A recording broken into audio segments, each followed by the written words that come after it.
No. I have a video of me just like kind of sitting here going, I don't know what happened to Emily. I can't get hold of her. And that's the only video that recorded, which is weird because it showed the green. Yeah. Oh my God. I'm really sorry. No, you're fine. All right. So we could do this quickly. So No problem. this is lesson 4, meeting and quiz with Denise Dosher and Emily Sunday. We have to redo it because something happened and it didn't record any of it. So here we are. Okay, do you want to start? Do you want me to start? I'll go ahead. Number 1, what notation is used to denote the probability of an event occurring? We said P with the parentheses around X. I could show it on there, my big notes of everything. Perfect. But that would be the notation used. Okay. So number 2, please state and describe the 3 rules of probability. Rule number 1 is the probability of an event X is a number between 0 and 1. And the formula for that is right here. Number 2, rule 2 is the sum of the probabilities of all the possible outcomes of any experiment is 1. That's E, this one right here, my finger is. Rule 3, complement rule, is also what it's called. It's called the combination of rule 1 and 2. And it is the probability that an event X will not occur is 1 minus the probability that it will occur. And this is the formula down here at the bottom. Okay. Yep. All right. For number 3, what does it mean to be random? That would be me. Okay. No. So when something is random, we can be sure that it follows a long-term pattern, its distribution. We just never know what the outcome of the next experiment will be. Over a long term, there is pattern, however, cannot predict the next outcome. So it's basically a pattern over a long period of time, right? Yep. Something like that. Perfect. Number 4, what does the phrase discrete random variable mean?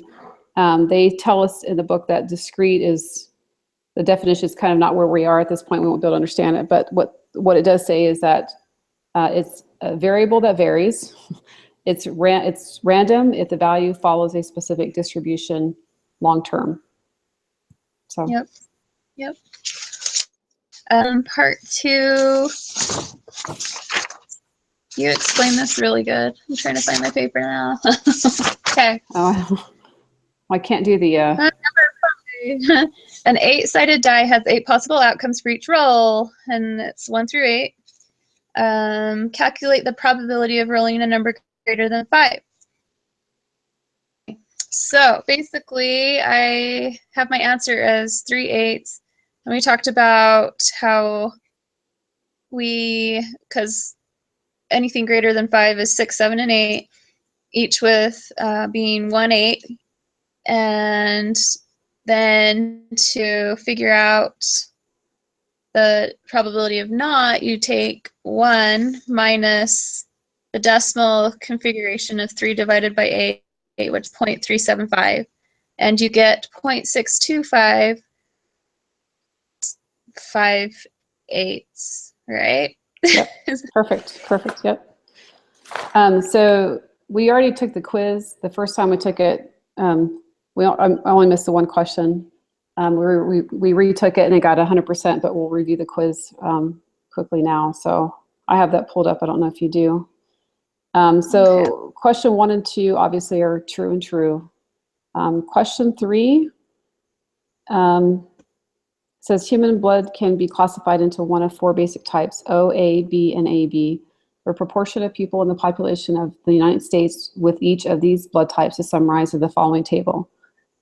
So question 3 says, the blood types and the proportions given in the table above define a probability distribution. And we know that's true because when you add up all the 4 blood types, it equals 1. So we know that's true for a probability distribution. Yep. Okay, I'm just getting here to pull this up, sorry. Oh, no, you're fine. Hopefully this will record and we can post it. I'm so sorry about that. I don't know why. It showed a flashing green, I don't know. I don't know. Man. I'm just trying to see if I can get this to pull up so I don't have to pull up to take the quiz again. No, you don't. If you go under, there's a drop-down arrow next to the quizzes. Quizzes. Okay. If you go to the quiz that you want, instead of clicking on it, just go that drop-down arrow next to it, and it will show you. Submission. Yeah, and you can click on that, like attempt 1 or whatever, attempt 2, and it will bring it up the answers. Got it. Okay, here we are. Question number 4. What is the probability that a random person in the United States has type O blood? Well, we look at the table, and type O blood says the proportion is 0.45, which is the probability that that would happen, right? Yep. Question 5 is, what is the probability that a randomly selected person will not have type O blood? So that's where the rule 3 comes in place, where it's the probability of O-type blood taking place minus the 1, right, equals the 0.55. That's what we got. Yep. Yep. Question number 6 is referring to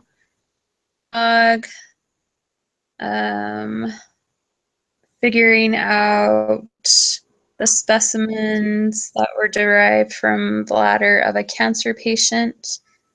There were 7 bowls of urine, and 6 of the samples were from people who did not have bladder cancer, and there was 1 who did. So in question number 6, if the dogs guess at random what is the probability that they will correctly identify the dish containing the specimen from a bladder cancer patient, we came up with 0.143, which was 1 divided by 7. Is that right? Yep. And then when we rounded it to the 3rd decimal place, that is the answer we came up with. Perfect. Yep. So question 7 says the combined trials of 54 total, the dogs correctly identified the specimen from cancer patients 22 times. It says, is it very unlikely that the dog would do this well by random chance alone? Which of the following statements is most appropriate? 22 out of 54 is not a random. We can figure yeah. So anyway, we got this provides strong evidence that the dogs can detect bladder cancer, because that high of a probability out of that number is not a random thing. So I don't know if it's to that or not. Okay. Oops. Okay. Oh, okay. I thought I lost you again. I was like, no. No, but you're here. Oh, this is the M&Ms we're talking about now for these next few questions. When looking at the data, I guess, or the chart, it says if you reach into a bag of plain M&Ms, what is the probability of drawing a red colored candy? And under that, we have listed 0.13, so we put that as our answer. Yeah. Question 9, what is the probability that a randomly selected green or candy is green? Round to 2 decimal places. So the green is the one that's not actually listed. So what we did was, we know that this will equal 1. That makes it a probability distribution. So if we take the sum of the brown, yellow, red, blue, orange M&Ms and come up with that number, then we know that that number to 100, the difference would be the green, and that would be 0.16. Right. And then for question number 10, we went backwards and we figured, well, 1 minus 0.16 would be the rule number 2. Is that rule number 2 that we follow to do that? Or no, it's rule number 3. Excuse me, rule number 3. And we came up with 0.84 when we follow that rule. What the probability that the candy is not green. Yep. So the information about the ACT scores, we have a chart here. And the question 11 says, half of the observations are less than or equal to what number? So the observations we took, I think we looked at the mean and the median for that. I don't know exactly. I can't remember what did I say? Anyway, 50% would be half. And then what number would be equal to that would be, we got 24 because the total number of those would be 24. Does that make sense is what I'm trying to say? I can't remember exactly how I got that. Yeah, and the median is half. It's because it's half of the observations, and the median is in the middle. Yeah, So, yeah. All right, I'm sorry. So it'd be 24. That's right, the median. I don't know. We already did this you're right. once, and now I can't remember. So, Great one. so that's what we got for 24 was number 11. And then for number 12, based on the information on the table above, the top 25% of the students scored above what number? So we went and looked at that table and found quartile 3, which is in the to the maximum of 35. So we figured that 27 is in the top 25% of the students that scored above.